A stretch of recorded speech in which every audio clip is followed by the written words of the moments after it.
Shalom saudara, hari ini kita akan belajar lagi tentang kesalahan seorang ayah. Jadi beberapa hari terakhir ini kita belajar tentang kesalahan ayah yang ada di dalam Alkitab.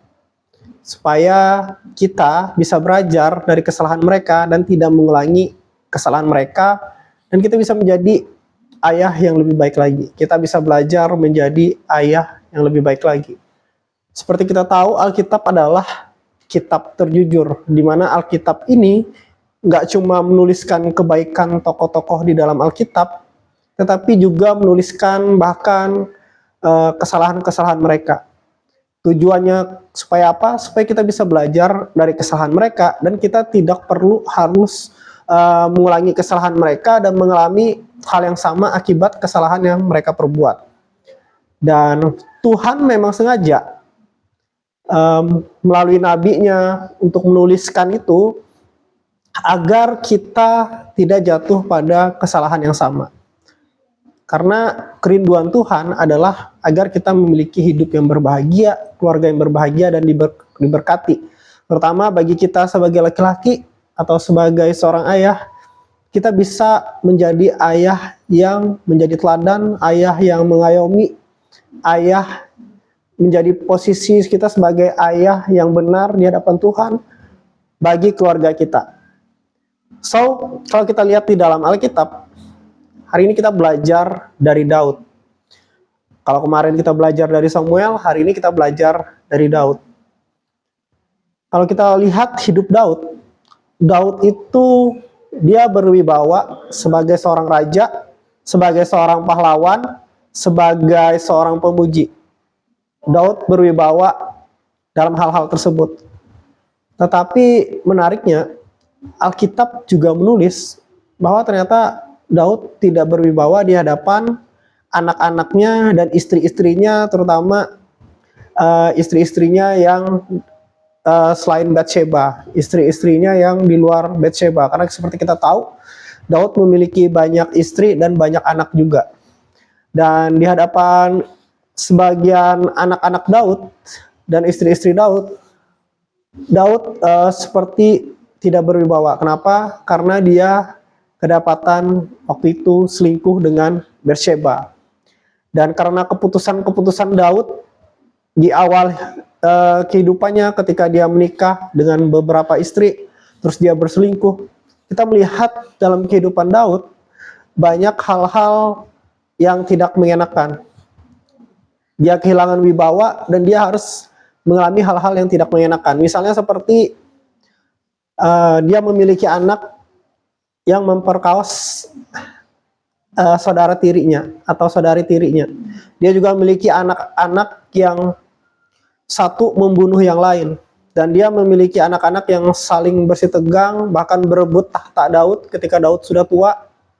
Nah, jadi dalam hidup Daud, dia mengalami hal-hal yang tidak baik karena keputusan-keputusan yang salah. Karena sebagai seorang ayah bisa dikatakan Daud tidak berwibawa karena dia mengambil keputusan-keputusan yang salah, mulai dari mengambil banyak istri, terus dia juga mulai dengan berselingkuh, dan ternyata itu berpengaruh kepada kehidupan Daud dan kehidupan anak-anaknya. Salah satu awal mula kejatuhan Daud dalam rumah tangganya adalah ketika dia berselingkuh dengan Batsheba. Banyak orang menganggap remeh masalah selingkuh. Bahkan orang-orang zaman sekarang menganggap itu seperti hal-hal yang biasa.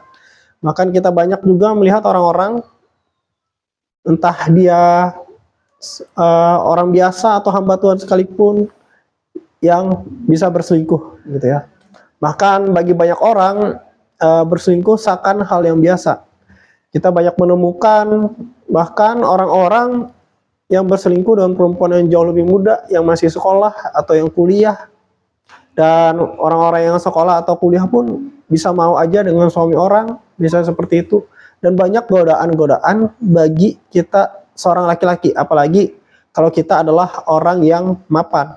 Nah, tapi jangan anggap remeh hal tersebut. Hanya karena banyak orang melakukannya, hanya karena itu dilakukan oleh banyak orang, bukan berarti kita bisa membenarkan tindakan tersebut. Karena saya juga banyak mendengar kisah dari orang-orang, terutama anak-anak yang menjadi korban karena orang tuanya selingkuh, karena perselingkuhan, karena perceraian, dan itu berdampak pada kehidupan anak-anak mereka.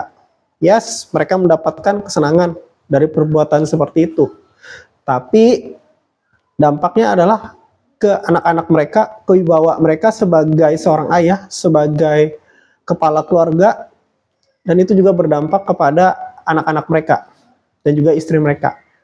Nah, jadi jangan anggap remeh hal-hal seperti itu. Bahkan kita juga bisa menemukan sekarang aplikasi-aplikasi di mana seorang bisa jajan dalam tanda petik. Bahkan hamba Tuhan, pelayan Tuhan pun bisa jajan. Bahkan di dalam gereja pun bisa ada yang namanya perselingkuhan. Jadi perselingkuhan itu nggak selalu harus di kantor, di gereja pun bisa ada gitu ya, dengan teman pelayanan atau seperti apa. So, hati-hati dengan hal-hal yang kelihatannya nikmat. Firman Tuhan mengatakan ya tentang perzinahan di Amsal, itu ketika masuk ke mulut kita itu rasanya manis ya, seperti madu. Tetapi begitu sudah masuk, dia seperti racun yang mematikan. Begitulah kenikmatan-kenikmatan yang sesaat seperti itu. Rasanya memang enak, rasanya memang manis, nikmat. Tetapi itu begitu masuk ke dalam, itu seperti racun yang menghancur rumah tangga, menghancurkan wibawa kamu sebagai laki-laki, sebagai seorang ayah, atau sebagai hamba Tuhan. Itu bisa menghancurkan keluargamu, pelayananmu, bahkan tanpa kamu sadari, kalau tidak ditindaklanjuti, bahkan bisa menghancurkan anak-anakmu. So, berhati-hatilah. Kita belajar dari Daud, dari kesalahannya. Kita lihat anak-anaknya, ada yang memperkaos anak yang lain, ada yang membunuh anak yang lain, ada yang saling bunuh, bermusuhan, berebutan tahta. So, hari ini kita belajar untuk menjadi ayah yang berwibawa. Kalau kita hidup benar, lurus di hadapan Tuhan, saya percaya ada wibawa rohani dan orang akan segan terhadap kita. Anak-anak, istri pun akan segan terhadap kita. Seharusnya seperti itu. Dan kalau hidup kita benar, hidup kita lurus, ketika kita menegur anak kita pun, kita lebih didengar. Berbeda kalau hidup kita tidak benar. Saya punya keluarga, saya kenal seorang gitu ya, suka ngerokok, seorang anak suka ngerokok. Terus papahnya negur, enak kamu jangan merokok. Tapi kan papa juga merokok. Nah, kalau kamu hidupmu tidak benar, kamu akan kehilangan wibawa untuk menegur atau mengajar anak-anakmu. Kalau kamu hidup benar, lurus, kamu akan lebih didengarkan ketika kamu menegur atau mengajar anak-anakmu. Tetapi kalau kamu sendiri aja hidupnya gak lurus, gimana kamu bisa punya wibawa untuk mengajar, menuntun, menegur anak-anakmu? Gimana kamu bisa mengajar, menuntun anakmu yang perempuan supaya nggak berbuat yang macam-macam sebelum menikah dengan pacarnya, kalau kamu sendiri suka jajan, kalau kamu sendiri pernah selingkuh. So, kalau kamu pernah melakukan kesalahan-kesalahan, belajarlah untuk memperbaiki dan bertobat. Tidak ada kata terlambat untuk berubah. Amin. Dan demikian firman Tuhan hari ini. Tuhan Yesus memberkati.